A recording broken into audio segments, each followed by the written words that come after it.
Thanks, Jane. Again, there's a whole range of end users that have been involved. I've had so many cups of tea in the last few years with all these end users. I don't know how many hours of in-kind support. We can't measure that. And a huge thanks to all those project partners. Some are in the room, many aren't because they're probably out there on the front line still protecting our coastal wetlands. So huge thanks to those guys for all their help. This project was around providing a science support, a science evaluation of particularly NRM groups, Indigenous groups that are already investing in coastal wetland restoration projects. So this was the hand-in-glove kind of NESP project, which was just such a rewarding project. I've mentioned briefly coastal wetlands are absolutely critical habitats, ecosystems in our seascape, as Gavin mentioned this morning. There's a really interesting coastal process that's going on in that photo. And I'll buy a lemonade for someone who comes up and tells me what that process is going on in that project site there. Adam made a really good point that we are, as of last year, the UN declared, beginning almost in a few weeks, the next 10 years is the decade on ecosystem restoration. This is the line in the sand where we say enough is enough. We halt destruction of our coastal, our terrestrial, our aquatic ecosystems. And it's time to start to restore some of the functionality, the services back into these really important ecosystems. So that's at the highest level. That's at the highest level that's been called. In terms of coastal aquatic ecosystems, we managed to generate a paper around what that actually means. And again, I'll talk to you later on, if you like, about that, about the outcomes from that. There's an ecosystem of people that have been involved in this project. And I think that's really why this has been such a really successful NESP project in terms of outputs, which I'll talk about shortly. So many photos and so many great stories, so many chances to share knowledge.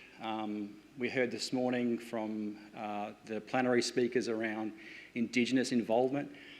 We had a number of projects where we're working hand in glove with Indigenous rangers, training them up, but also me learning as well some of their knowledge and understanding of our coastal ecosystems.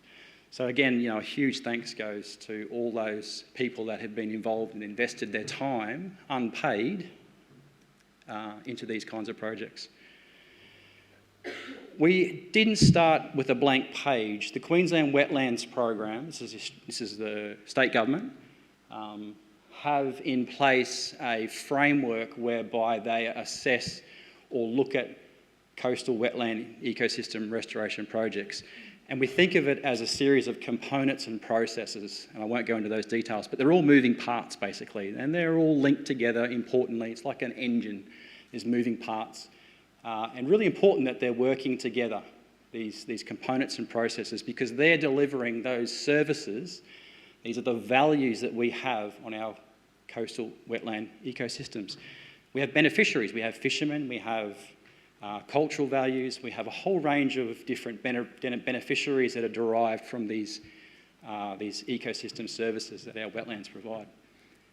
However, we are in a very modified coastal seascape, and there are components and processes in this complex ecosystem, this seascape, as Gavin talked about this morning, that are missing or have been impacted or degraded.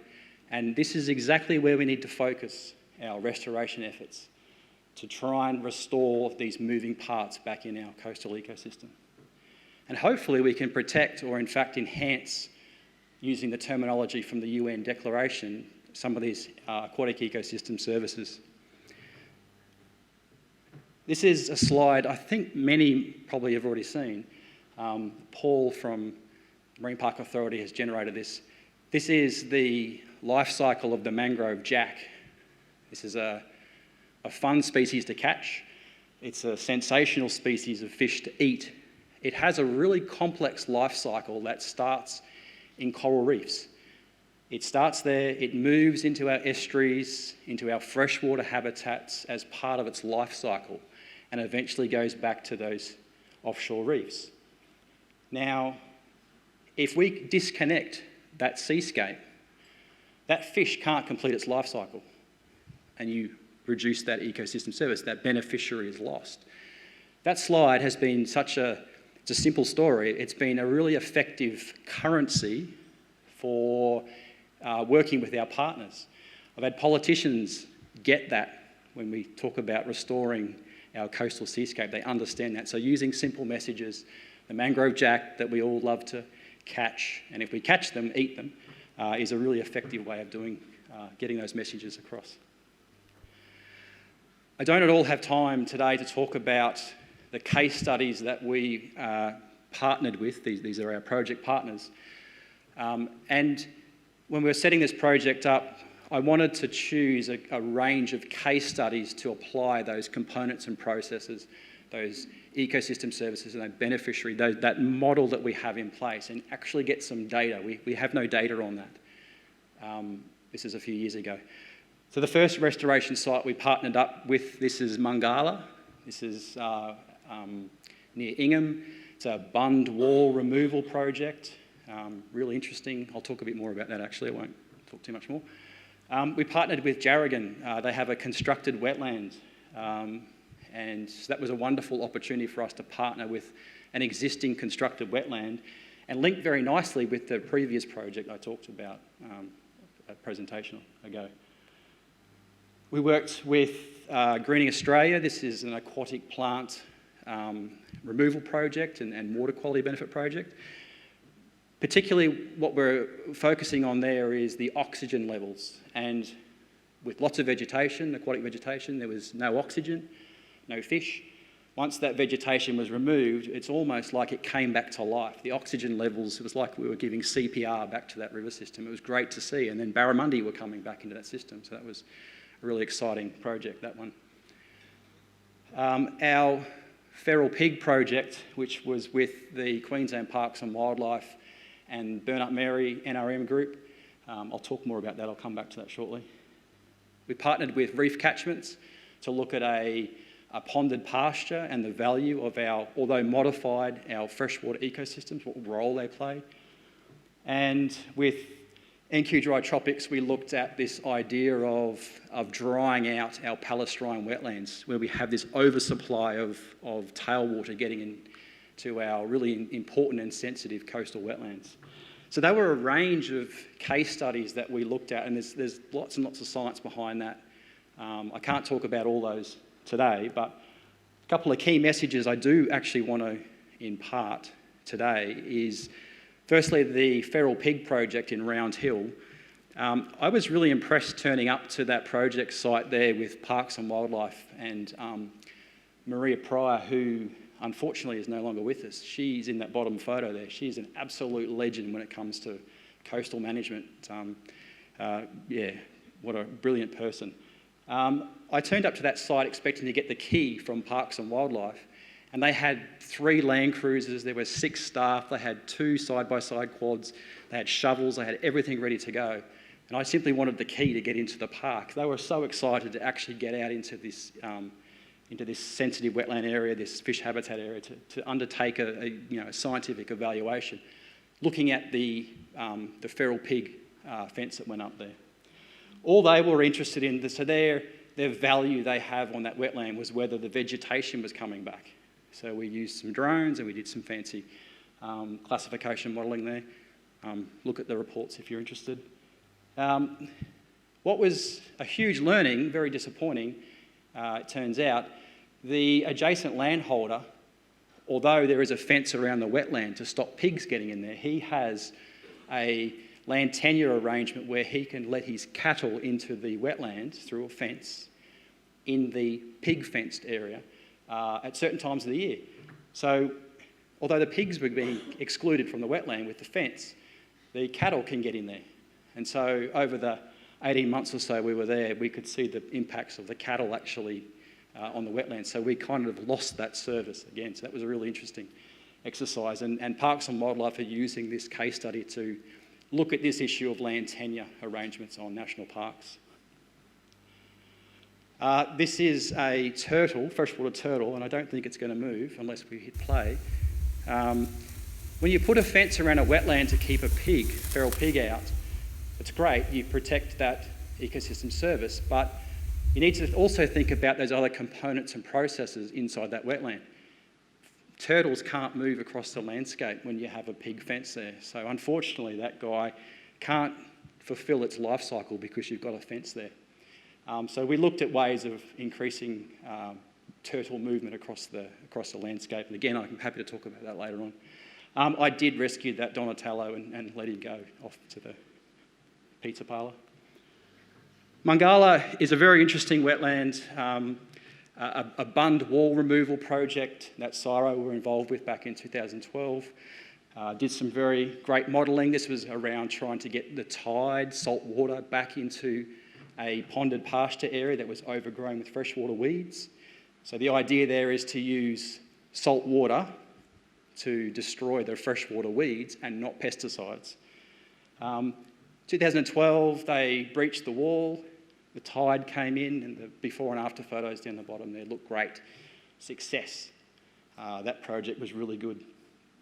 However, if you read the literature around restoration ecology, there is this wobble that happens over time. So systems can actually fluctuate between being successful and unsuccessful. I think Adam mentioned it, and someone else mentioned it earlier. I think it might be Damon mentioned about long-term monitoring. This is a great example of that. Although the first few years, this is before NESP, showed that there was an improvement, a loss of these freshwater weeds with the tide coming in, that coincided with failed wet seasons. So there was no freshwater head or freshwater hydrology keeping the tide out. When we started this project, 2017 I think it was, we went into a period of above average rainfall, wet seasons. So the tide wasn't getting in there. So the freshwater weeds came back. And so the really strong message here is that you do need long-term evaluation, monitoring and evaluation of these coastal wetland projects. We completely got a different story the second half of that monitoring program compared to the first few years. That wetland oscillates between a freshwater system and a salty, brackish water system, and it's driven entirely by the hydrology. So really, really interesting outcome from that. CSIRO, FASL did some brilliant work around rerunning the hydrodynamic modelling, looking at sea level rise, and it turns out by 2100, with about even a half-metre sea level rise, we'll have more tides getting in there, and for longer periods. So this sort of really opens up the question of, is this a blue carbon project? Not now, but in the future. Maybe there's enough tides with sea level rise to keep the salt in there and see our mangroves recolonise. Maybe I'll keep my loggers going till 2100, who knows? We'll try. I mentioned, I'm calling them friends. That really is lots and lots of people across the partners. I've spent a lot of time, and it's been such a rewarding exercise. It's been a huge return for me personally with the end users, and we've done so many different media coverages. We've done toolbox, a whole range of different events, working with end users, simply talking to farmers, telling them about the mangrove jack, all those kinds of things, and that's been hugely successful as an output. Lots of publications and a few more in the mix. I only include that because I think Rachel made the point before around connecting the science to the consensus statement and those other government documents as well. So this is where it actually does matter that we do publish this data. So we've been very successful in publishing the data that's come from that. And also might also point out that the partners are on those papers. I've put our NRM groups, our Indigenous friends on those publications as well. They deserve to be on there. There's IP they've contributed.